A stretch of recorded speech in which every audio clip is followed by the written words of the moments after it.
Desde un lugar remoto en los Estados Unidos, con su anfitriona Graciela Unpierre, les presentamos Profecías, Misterios y otras cosas. Y ahora, con ustedes, Graciela. Hola amigos, bienvenidos a otro episodio de Profecías, Misterios y otras cosas. Hace 2 programas que empezamos con la serie que cubrirá el libro del Dr. Reagan, Las 9 guerras del tiempo del fin. En el primer programa vimos la situación geopolítica de Israel y las guerras del mundo.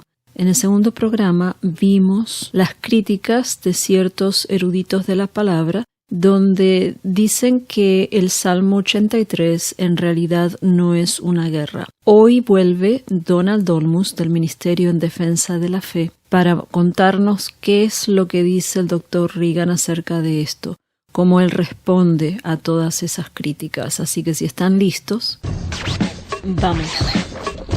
Hola Donald, bienvenido otra vez a Profecías, Misterios y otras cosas. Ahora sí que estoy muy interesada en ver cuáles van a ser las respuestas a las críticas del Dr. Reagan. ¿Cómo estás? Y dale nomás, empezar con lo que nos traes. Hola Graciela, Dios te bendiga y espero Amén. que todo el contenido que estamos analizando en esta serie de programas acerca del tema Las 9 guerras del tiempo del fin estén siendo de mucha bendición para nuestra audiencia. Esperamos que esté despertando en ellos el interés por investigar más a fondo acerca de estos temas que, como decíamos en el programa anterior, no están siendo expuestos en las iglesias, los pastores no lo están enseñando y es una gran pérdida para los creyentes porque la palabra de Dios nos dice en Apocalipsis 19:10 que la profecía es el testimonio de Jesús. Es decir, contrario a lo que dice Rick Warren en su libro Una vida con propósito, de que estudiar la profecía bíblica hace que quitemos nuestra mirada de Jesús y que nos desenfoquemos en nuestro ministerio. Al contrario, la Biblia nos enseña que estudiar la profecía bíblica nos va a hacer que amemos más a nuestro Señor. En teoría ese es el sentimiento que debería producir, ¿verdad? No solamente llenarnos de conocimiento e información, sino que sea algo que podamos aplicar a nuestra vida y que podamos también ser un canal de bendición para otras personas. Es emocionante ver cómo todo va cayendo en su lugar de acuerdo a lo que dice la palabra. O sea, si bien nosotros entramos en la salvación por fe, porque no estuvimos hace más de 2000 años cuando Cristo fue crucificado, etcétera, es por fe, pero el resto, el Señor va cumpliendo todo lo que dice en su palabra, y el verlo en vivo, yo nunca me imaginé. Ponete a pensar, Donald, cuando tenías 10, 11 años. ¿Te hubieras imaginado que íbamos a estar viviendo casi a un segundo antes que venga Jesús, o con todo cayendo en su lugar para que se den estas guerras, para que empiece la tribulación? Ahí uno ve cuán verdadero es Dios, y no solo cuán verdadero, sino cuán leal es a su palabra. Lo que Él dice, Él lo hace. Pues no me imaginaba estar viviendo en un tiempo que es tan proféticamente importante. Y recuerdo que cuando yo era un adolescente y ya me empezaban a interesar estos temas, recuerdo que a la persona que era la esposa de mi pastor en ese momento, yo le pregunté de esta manera: ¿verdad? Le digo que esta acumulación de señales proféticas en el horizonte es una pregunta que yo le hice hace como 25 años a esta esposa de un pastor, muestra de que el Señor podría regresar muy pronto por su iglesia. Y así fríamente me dijo, no, me dice, pero con una frialdad peor que la del iceberg que hundió el Titanic, y me dice, no, faltan por lo menos 50 años antes de que Jesús regrese. Wow. Y con esto que tú has comentado me recuerda a las palabras que comenta el Dr. Reagan en uno de sus tantos artículos, donde él dice que alguien le dijo a uno de sus amigos: me hubiese gustado vivir en tiempos bíblicos. Y la respuesta que el Dr. Reagan le da es: pero si estamos viviendo en tiempos bíblicos, porque estamos viendo el cumplimiento ante nuestros ojos de decenas de profecías bíblicas. Entonces se me quedó mucho esa frase.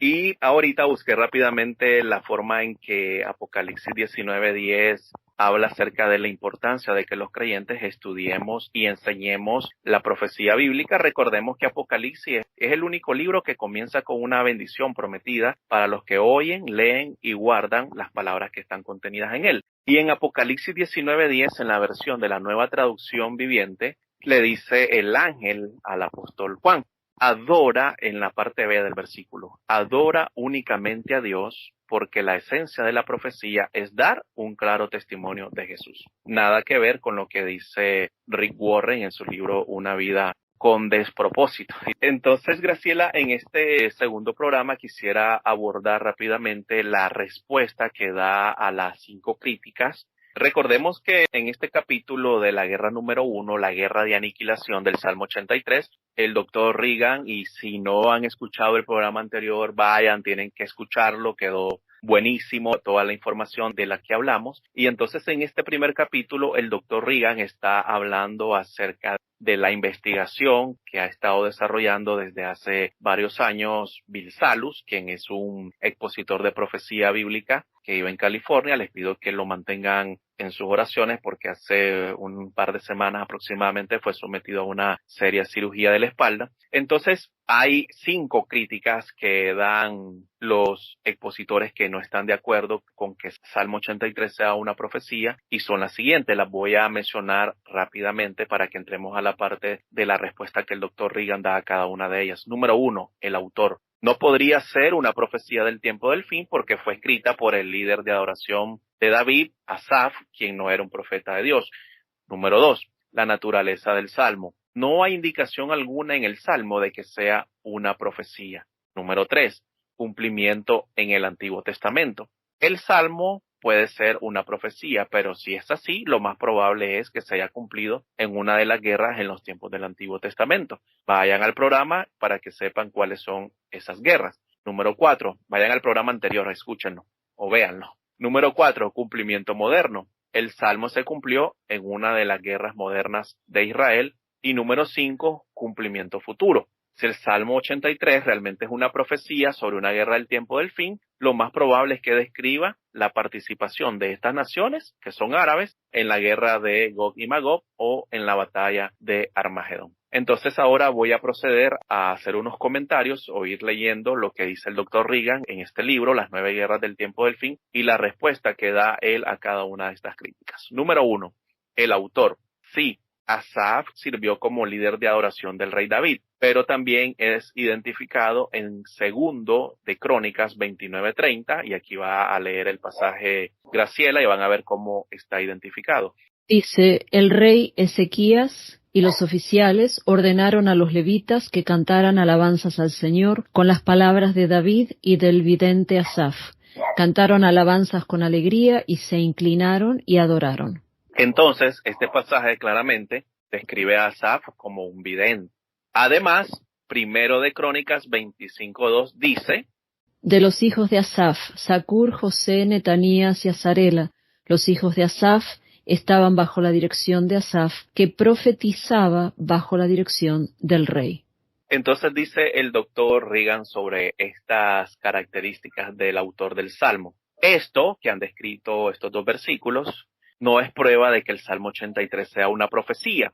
Después de todo, cualquiera que esté familiarizado con los profetas mayores y menores es consciente de que a menudo escribieron largos pasajes que no tenían nada que ver con la previsión del futuro. En cambio, estaban predicando sobre el presente al hablar sobre eventos actuales, a menudo revelando los pecados de su nación y llamando al pueblo al arrepentimiento. Entonces, los profetas pasaron una gran parte de su tiempo no solo hablando acerca del futuro, sino predicando sobre el presente. Es importante que sepamos de que no se llaman profetas mayores o menores porque se está refiriendo a una jerarquía, como hoy quieren que se les reconozca a los pseudo apóstoles y profetas modernos, sino que se refiere al contenido que escribieron. Los profetas menores son 12 y son aquellos que nos cuesta encontrar en la Biblia, hombres como Joel, Jonás, Oseas, Malaquías, Zacarías, son 12 profetas mayores. Entonces esta es la respuesta que da el doctor Reagan a esta crítica. Si podemos ver ahí como que no es muy contundente el hecho de que a pesar de que Asaf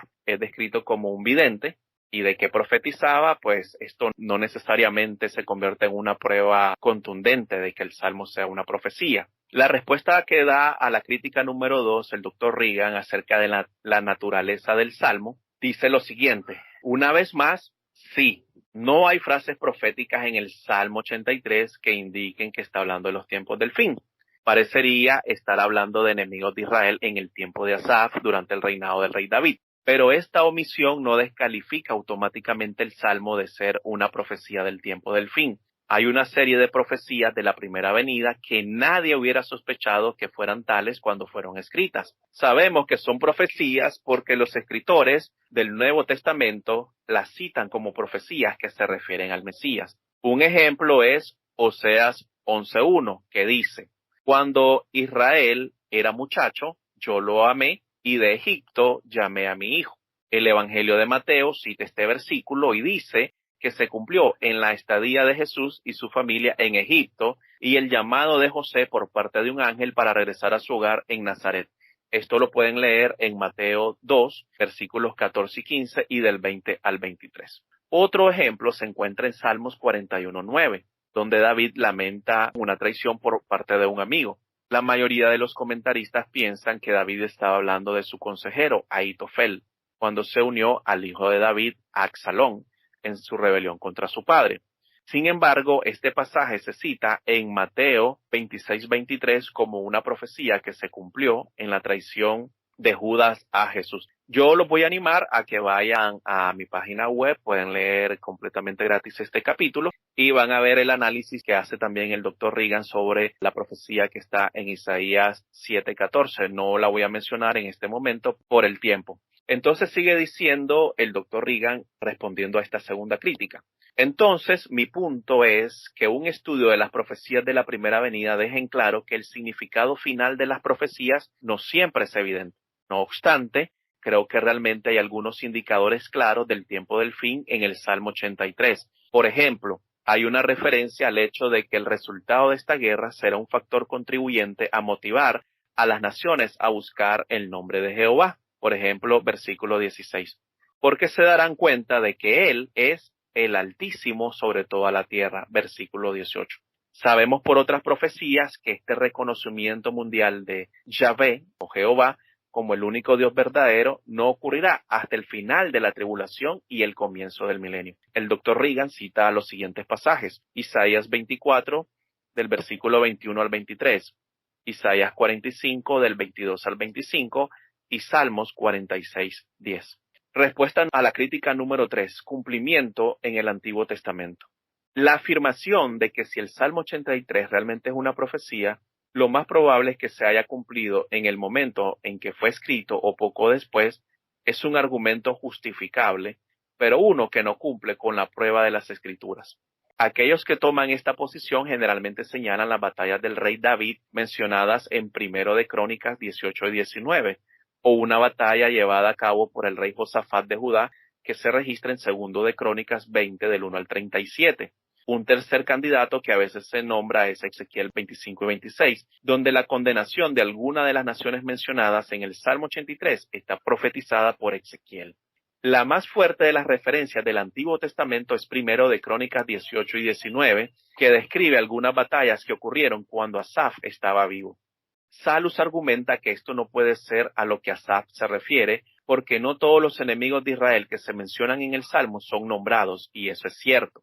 Pero Asaf pudo haber estado enumerando a los principales enemigos de Israel en ese momento y pidiéndole a Dios que los destruyera. Eso no necesariamente tendría que ser en una batalla donde todos están incluidos. En cuanto a la batalla del rey Josafat contra una alianza de Edom, Moab y Amón, no es probable que pueda considerarse un cumplimiento del Salmo 83, ya que solo 3 de los 10 enemigos de Judá nombrados en el Salmo estuvieron involucrados en la batalla, mientras que 6 de los 10 se mencionan en la batalla de David en Primero de Crónicas 18 y 19. La defensa de Ezequiel 25 y 26, sigue diciendo el doctor Reagan en su libro, me parece fuera de lugar.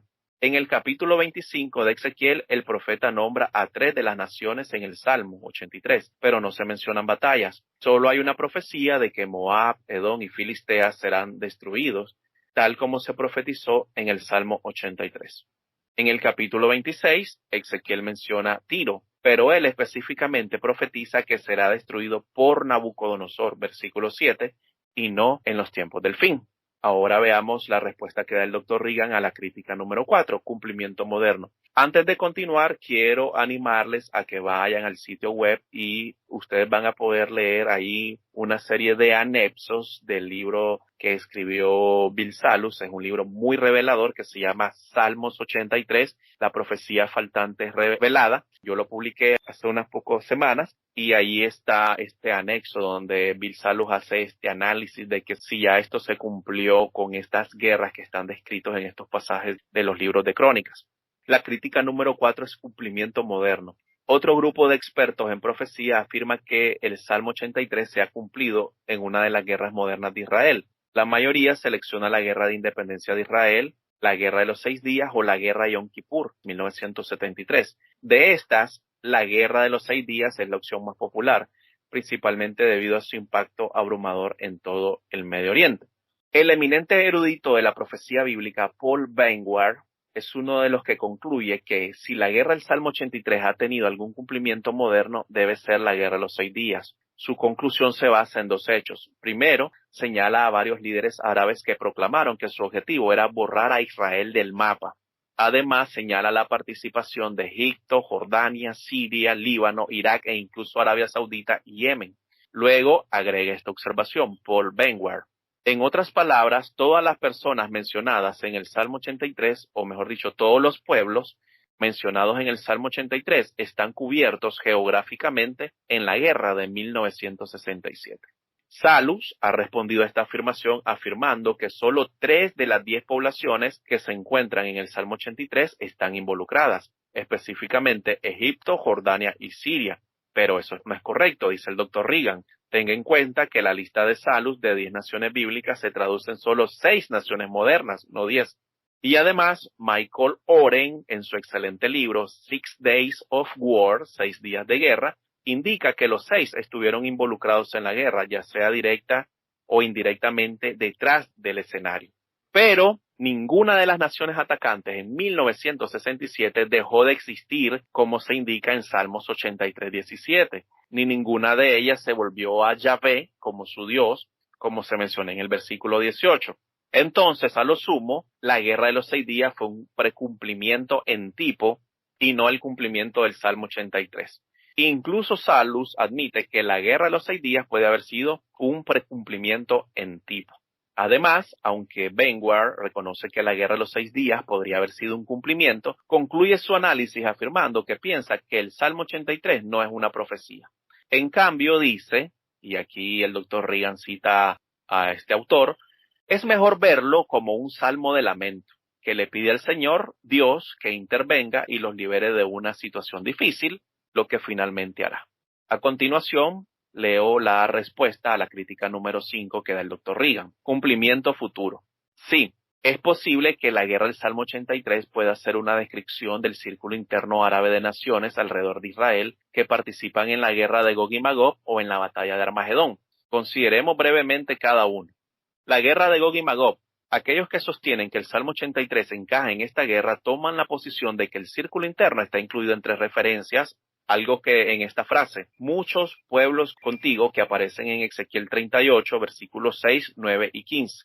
Esta frase parece ser una referencia a los aliados de la coalición rusa, además de los nombrados específicamente. Dice el Dr. Reagan, este argumento podría ser cierto, pero parece poco probable. ¿Por qué el profeta Ezequiel omitiría a las naciones más cercanas a Israel? Después de todo, son algunas de las naciones que más odian al Estado judío. Además, varios de ellos son naciones por las que la alianza rusa tendría que pasar para llegar a Israel. Otro problema con encajar el Salmo 83 en Gog y Magog es que las escrituras revelan que las dos guerras son impulsadas por diferentes motivaciones. La invasión de Gog y Magog está impulsada por el deseo de arrebatar despojos y tomar botín, Ezequiel 38:12. En contraste, Salmos 83:4 declara que el propósito de la guerra que describe es destruyámoslos para que no sean nación y no haya más memoria del nombre de Israel. Parece más probable que la guerra del Salmo 83 preceda a la guerra de Gog y Magog. Parece que se hace referencia a ella en Ezequiel 38, en los versículos 8 y 9, en la versión NTV, que dice lo siguiente: en un futuro lejano, caerás en picada sobre la tierra de Israel, la cual estará disfrutando de paz después de haberse recuperado de la guerra. Lean en sus casas los versículos 8 y 9 completos. Inciso B. La batalla de Armagedón. Aquellos que sostienen que Salmo 83 está hablando de la batalla de Armagedón descrita en Joel 3, Zacarías 14 y Apocalipsis 19, señalan la declaración en Salmos 83:17 que dice que las naciones del círculo interno árabe serán deshonrados y perecerán. Entonces preguntan, ¿cuándo perecerán las 6 naciones modernas involucradas en el Salmo 83? El maestro de profecía, Philip Goodman, coloca su destrucción al final de la tribulación, cuando ocurre la segunda venida de Jesús, y él proporciona textos de prueba para su conclusión. Pero el único que parece relevante es Zacarías 12, versículos 6 y 9, que es un pasaje del tiempo del fin sobre el regreso del Señor. Los animo a que los lean en su casa, con calma. El problema con este argumento es que la palabra perecer no siempre significa dejar de existir. Por ejemplo, en 2 de Pedro 3:6 se nos dice que el mundo del tiempo de Noé pereció. Esto en la versión Reina Valera revisada. Es cierto que la tierra del tiempo de Noé pereció, pero no dejó de existir. Zacarías 12, versículos 6 y 9 tampoco significa que las naciones dejarán de existir, solo que serán derrotadas de forma abrumadora. Sabemos, por ejemplo, por otros pasajes de las Escrituras, que las naciones continuarán existiendo durante el reinado milenial de Jesús. En el contexto del Salmo 83, perecer parecería significar que las naciones serán completamente derrotadas. Entonces, otro maestro de profecía bíblica que coloca el Salmo 83 al final de la tribulación, cuando Jesús regrese a la tierra con sus santos, no por sus santos, es Craig C. White. Su texto de prueba es el versículo 3 del Salmo, que dice lo siguiente en la versión King James, y esto tuve que traducirlo yo para poner la versión King James. Han tomado consejo astuto contra tu pueblo, entre corchetes Israel, y han consultado contra tus escondidos. White afirma que los escondidos obviamente se refiere a los judíos que huirán de Israel en la segunda mitad de la tribulación a un escondite en Jordania. Esto está descrito en Apocalipsis 12, del versículo 13 al 16. Muchos de nosotros creemos de que este escondite es la ciudad que se llama Petra, que está construida entre una zona muy montañosa, y creemos, al menos yo personalmente creo eso, o comparto la opinión de muchos estudiosos, de que el remanente que va a tener que huir a la mitad de la tribulación, como la advertencia que le da a Jesús en Mateo 24, cuando el anticristo va a entrar al lugar santísimo del tercer templo, junto con un tecnócrata experto en la mezcla de tecnología con tecnología de ángeles caídos y demonios, van a crear esta imagen. Y cuando este dúo diabólicamente dinámico empiecen el programa de exterminación, ya vamos a hablar sobre este tema en un programa más adelante, porque es una de las guerras, el remanente judío tiene que huir hacia esta nación en Jordania y esconderse en esta ciudad. Entonces continúa diciendo el doctor Reagan, esta conclusión me parece un gran salto basado en una traducción. La nueva King James del Salmo 83 dice los protegidos, la NTV los preciados, la NBI aquellos que tú estimas, la ESV los atesorados. El significado de las palabras está determinado por el contexto, y el contexto de este pasaje es Dios refiriéndose al pueblo judío como su pueblo elegido, a quien él atesora y que existe bajo su protección. De nuevo, un recordatorio, hay un anexo que está publicado en el libro de Bill Salus que se llama, a modo de pregunta, ¿está la iglesia en el Salmo 83? Vayan a la página y léanlo y van a ver la interesante respuesta que da Bill Salus a esta pregunta. Ahora el doctor Reagan hace una recapitulación y ya vamos llegando a la parte final para aquellos de ustedes que me han aguantado más de 20 minutos, creo ya, hablando de este tema.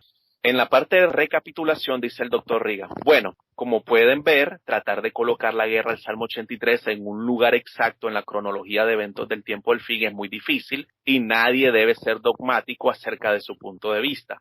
Personalmente, estas son palabras del doctor Reagan, he llegado a las siguientes conclusiones. No hay cumplimiento bíblico del Salmo 83. Siguiente, la guerra de los 6 días podría muy bien ser un cumplimiento del Salmo 83 en su totalidad o en parte, muy probablemente un cumplimiento parcial en tipo.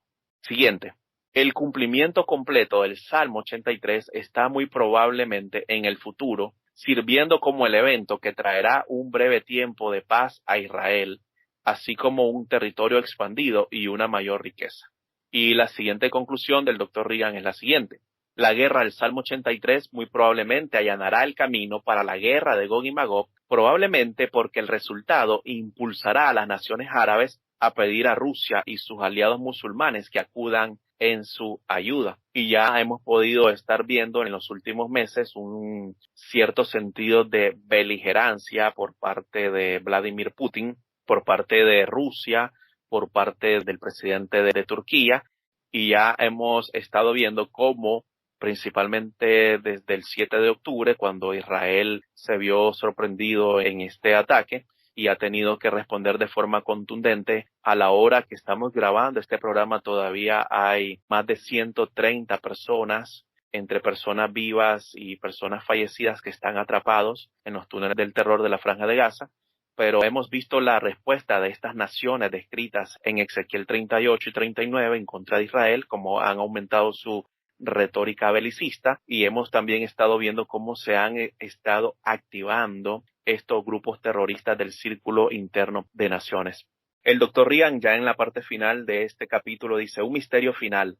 En Isaías 17:1 hay una profecía que dice rotundamente que llegará un día en que Damasco, la capital de Siria, dejará de existir y se convertirá en una ruina caída.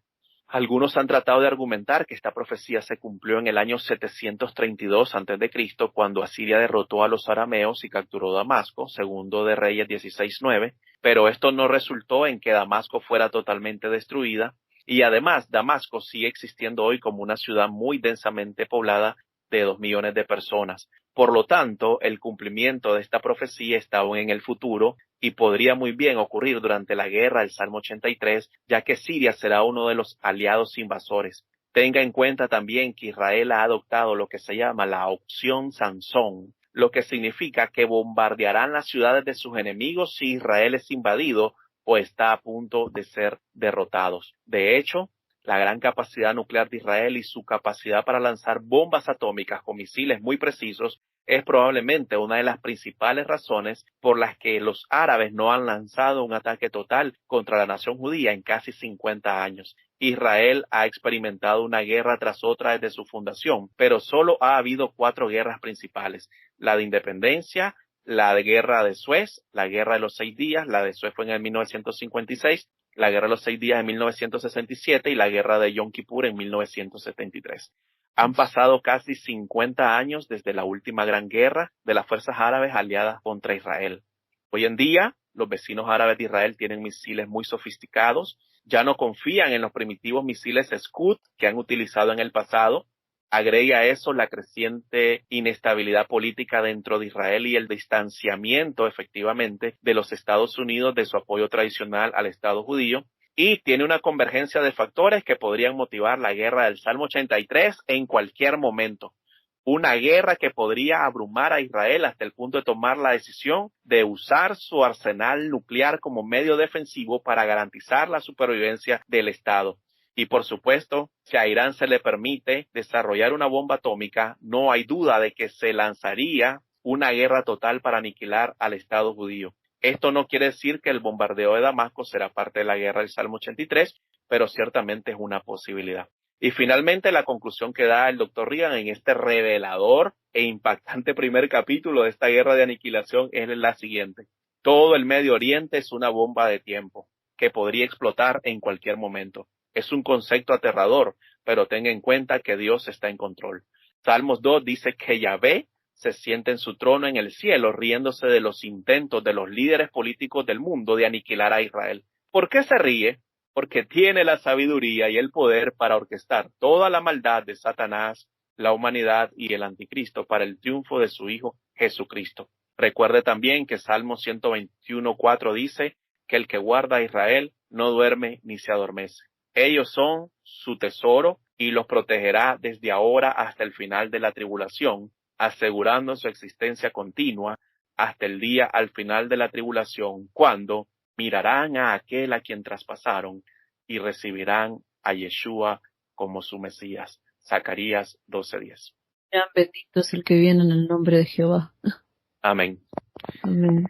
Y una pregunta, entonces, ¿cuál es tu opinión? Nosotros como iglesia, ¿cuánto vamos a ver de esto? Bueno, el arrebatamiento de la iglesia es un evento inminente. Sí, es lógico. Eso significa que podría ocurrir en cualquier momento. Mi conclusión es que muy probablemente vamos a ver la guerra del Salmo 83. Muy posiblemente veamos la destrucción de Damasco también. Y creo que cuando estalle esta guerra regional, Graciela, esto, y ya lo hemos visto en los últimos meses, de que el tema de Israel ha sido una línea divisoria en la iglesia. Y hemos visto que iglesias han puesto una postura total a favor de Israel. Personalmente, mi postura es a favor de la nación de Israel.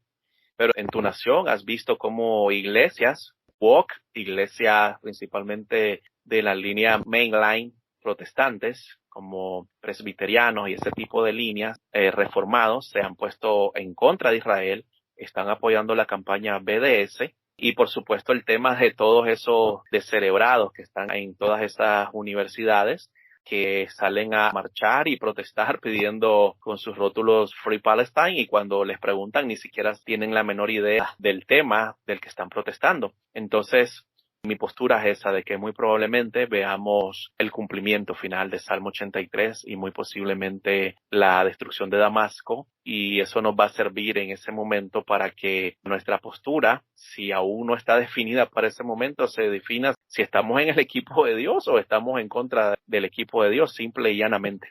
Sí, es triste ver cómo incluso programas que yo sigo ahora de repente están hablando de el genocidio que está causando Israel en Gaza. Un profesor de una universidad decía que era estadísticamente imposible los números que ellos estaban dando de muertos entre mujeres y niños, que era imposible que fueran tantos y tan desproporcionados, porque de acuerdo a las guerras, tantas mujeres mueren, tantos niños, y lo que no dicen es que Israel avisa cada vez que van a tirar una bomba para que la gente salga, y así se salvan muchas vidas. El problema es que esta gente de Gaza se esconden detrás de los civiles, y se están promoviendo unas mentiras, una lista de... creo que son 10 cosas que, ¿cómo le dicen? En inglés creo que le dicen libels, que son Etiquetas.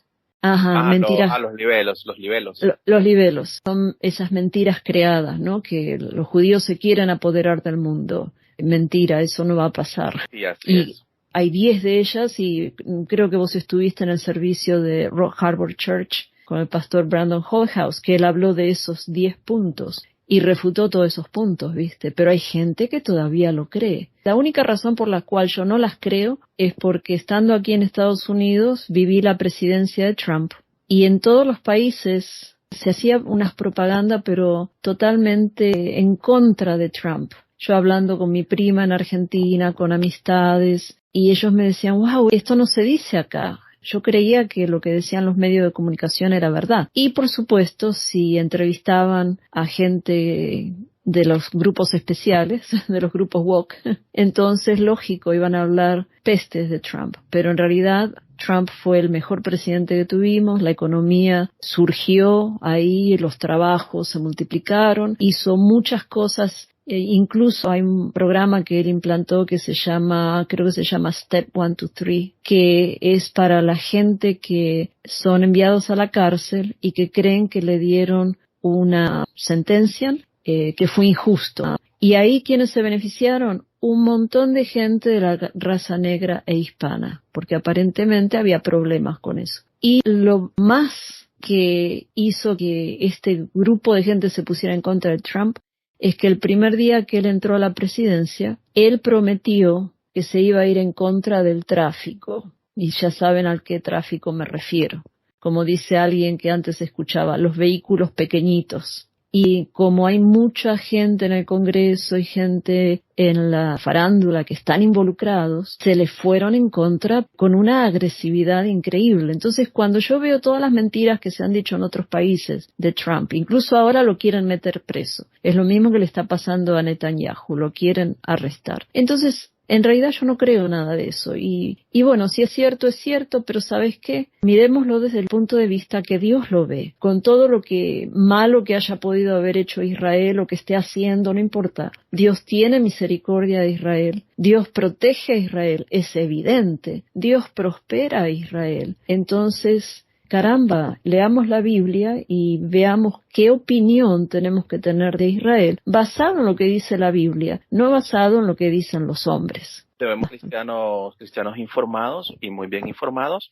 Y bueno, también la Biblia nos ha advertido de que el antisemitismo y el odio, ese odio que es inspirado por Satanás, las enemistades perpetuas o el odio antiguo, va a ir en aumento conforme se vaya acercando el tiempo de que profecías del tiempo del fin encuentren su cumplimiento final. Y como iglesia, pues debemos de estar del lado de la verdad, del lado de la justicia, y por supuesto que si como iglesia nos ponemos a favor de grupos terroristas que están pidiendo la aniquilación de personas inocentes, por supuesto que no vamos a estar agradando a Dios, y en ese sentido nuestra defensa de nuestra postura pro Israel debe estar basada en la palabra de Dios y debe ser firme e incontundente.